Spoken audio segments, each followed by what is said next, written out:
بسم اللہ الرحمن الرحیم۔ آج کا ہمارا عنوان یہ ہے کہ روزے کی حالت میں آنکھ میں دوا ڈالنے سے روزہ ٹوٹتا ہے یا نہیں ٹوٹتا، اور اسی طرح کان میں دوا ڈالنے کا شرعی حکم کیا ہے۔ عرض یہ ہے کہ جو آنکھ ہے، آنکھ میں اگر کسی نے دوا ڈالی تو آنکھ میں دوائی ڈالنے سے روزہ نہیں ٹوٹتا، روزہ برقرار رہتا ہے۔ اسی طرح آنکھ میں سرما لگانے سے روزہ نہیں ٹوٹتا، روزہ برقرار رہتا ہے۔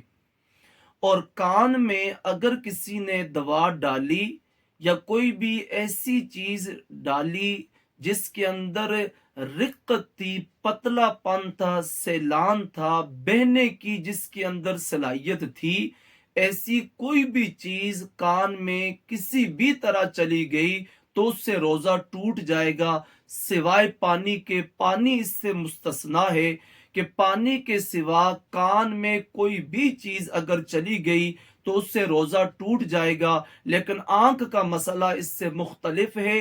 آنکھ میں اگر کسی نے دوائی ڈالی، آنکھ میں اگر کوئی چیز چلی جاتی ہے تو اس سے روزہ نہیں ٹوٹتا۔ اللہ کریم عمل کی ہمیں توفیق عطا فرمائے۔